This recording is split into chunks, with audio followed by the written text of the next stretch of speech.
નમસ્કાર ખેડૂત મિત્રો, જય જવાન જય કિસાન, હર હર મહાદેવ, જય માતાજી, જય દ્વારકાધીશ, જય માં ચામુંડમાં, જેને પણ ભગવાનને તમે માનતા હોય ને, બરાબર, જય જલારામ.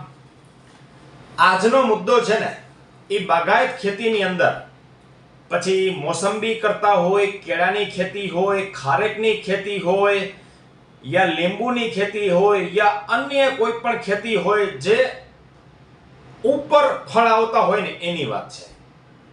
બહુ ધ્યાનથી સમજજો, સટીક માહિતી છે અને બરાબર ખેડૂતોને સાચું માર્ગદર્શન પૂરું પાડવું ને એ આપણો ઉદ્દેશ છે.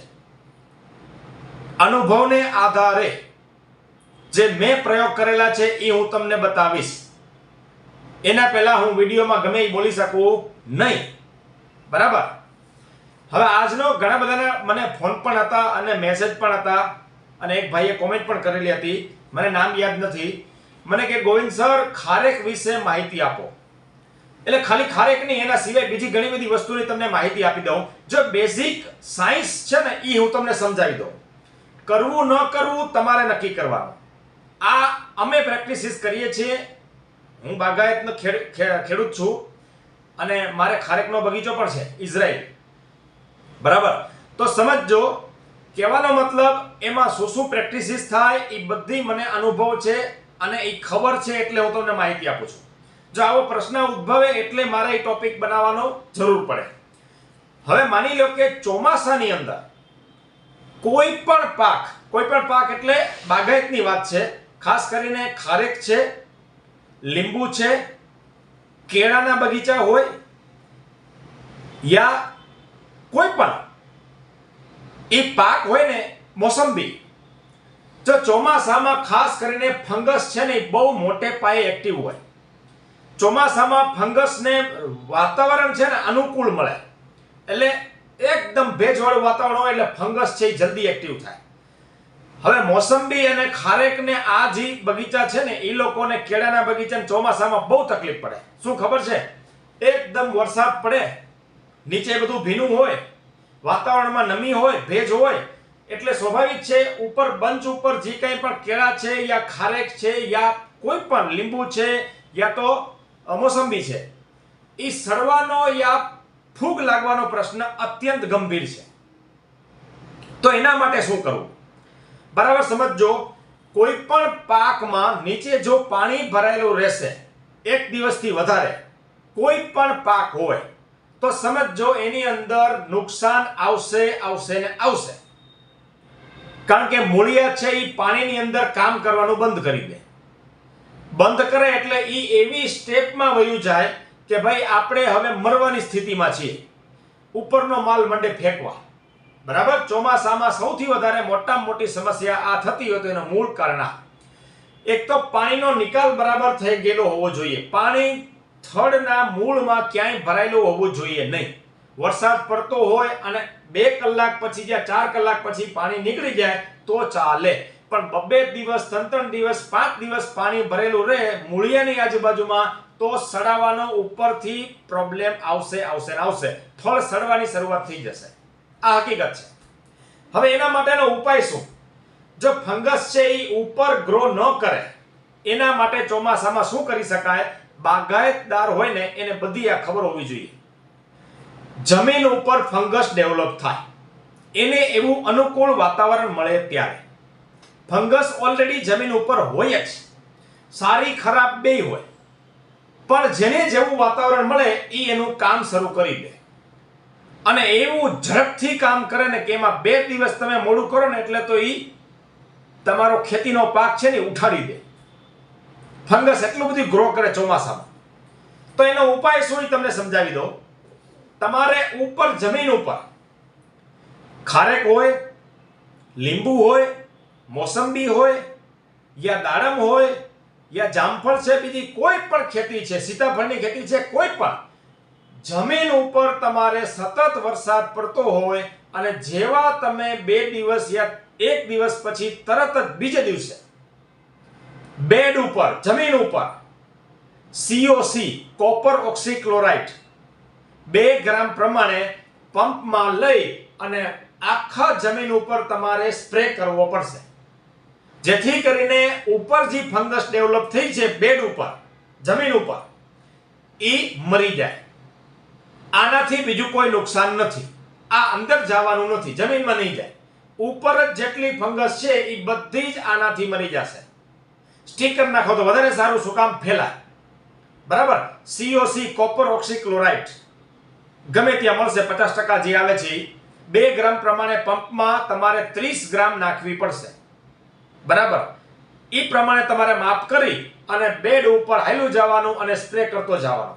આખી વાડીમાં, આખા બેડ ઉપર તમારે ખાલી જગ્યા જેટલી હોય બધામાં સ્પ્રે કરવો પડશે. ત્યારે ફંગસ કંટ્રોલ થશે.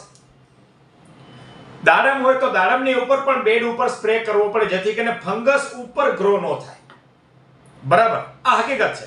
આના સિવાય તમે મેન્કોઝેબ પણ નાખી શકો, અથવા મેન્કોઝેબનો અલગથી સ્પ્રે કરી શકો, અથવા એક વખત COC નો સ્પ્રે કર્યો, બીજો વરસાદ પડ્યો ત્યારે મેન્કોઝેબનો સ્પ્રે કર્યો, કરી શકાય.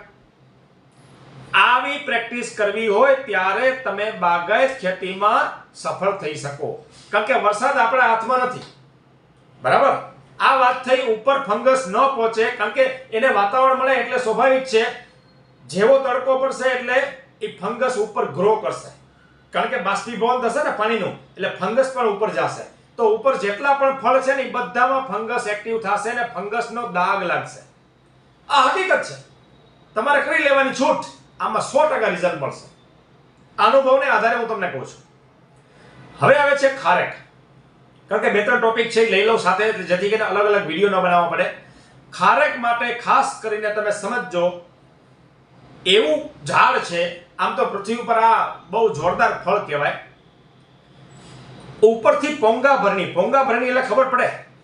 જો હું તમને સમજાવું છું, બરાબર, ધ્યાનથી સમજજો. આ ખારેકનું ઝાડ છે, તો તમારે ઉપર અહીંયા આ જે નવી કુપળ ફૂટે છે ને, એ કુપળમાં તમારે 05234 છે, 1261 છે, કેલ્શિયમ નાઇટ્રેટ છે, 13045 છે, 0050 છે. આ બધાના તમે ઉપરથી 5 લીટર પાણીમાં દ્રાવણ કરી, જો માની લો કે તમારે મીઠાશ લઈ આવી છે ખારેકની અંદર, બહુ ધ્યાનથી સમજજો. આ અનુભવને આધારે હું તમને કહું છું. અને જેટલા ખારેકના ખેડૂતો એને ખાસ આ પહોંચાડી દેવા વિનંતી, કારણ કે એની જિંદગી ખારેકમાં સુધરી જશે.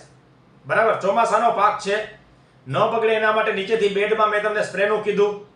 ઉપરથી તમારે મીઠાશ લઈ આવી હોય ત્યારે ઓછામાં ઓછા, કારણ કે ખારેક મીઠી હોય ને તો જ વેચાય, બાકી ગમે એવી સારી દેખાય પણ મીઠાશ નહીં હોય એટલે એને કોઈ મોઢામાં નાખવાનું નથી. અને જે કોઈ પણ લે છે એ પહેલા ચાખીને લે છે.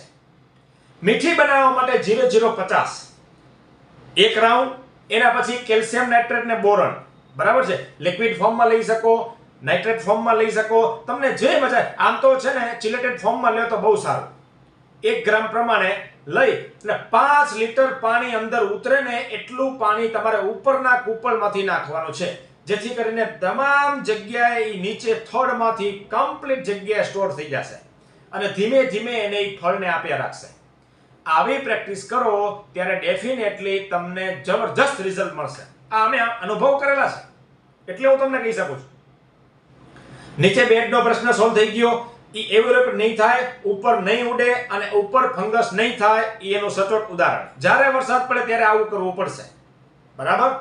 પછી ઉપરથી આને ખાતર આ પ્રમાણે આપી શકો. જો જ્યારે પણ તમારે મીઠાશ આપવી હોય ત્યારે 0050 છે એ 1-1.5 મહિના પહેલા તમારે આપવું પડે જમીનમાં, ત્યારે મીઠાશ આવશે. પાકતી અવસ્થાએ તમે આપો તો ન ભેગું થાય. હું તો કહું છું 2 મહિના પહેલા તમારે 0050 ના ડોઝ ચાલુ કરી દેવા જોઈએ. 1 એકરે 4 થી 5 કિલો. બરાબર. અને ઉપરથી પોંગા ભરણી તો જ્યારે તમે લૂમ બાંધી નાખો ને ત્યારથી તમારે 05234 છે અને 0050 છે અને કેલ્શિયમ અને બોરોન, આ 3 વસ્તુ મેં તમને કીધી, એ ઉપરથી દર 10-12 દિવસે પોંગા ભરણી કરો. 5 લીટર અંદર ઉતરે. પછી કેટલા વર્ષનું ઝાડ છે એના ઉપર ડિપેન્ડ છે.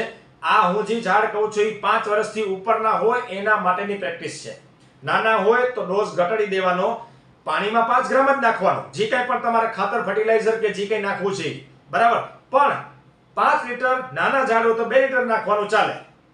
મોટા ઝાડ 5 વર્ષથી ઉપરના હોય એમાં તમે 5 લીટર આ રીતે દ્રાવણ બનાવી નાખશો, અદ્ભુત રિઝલ્ટ મળશે, ખારેક જોરદાર આવશે, કોઈ નુકસાની નહીં થાય.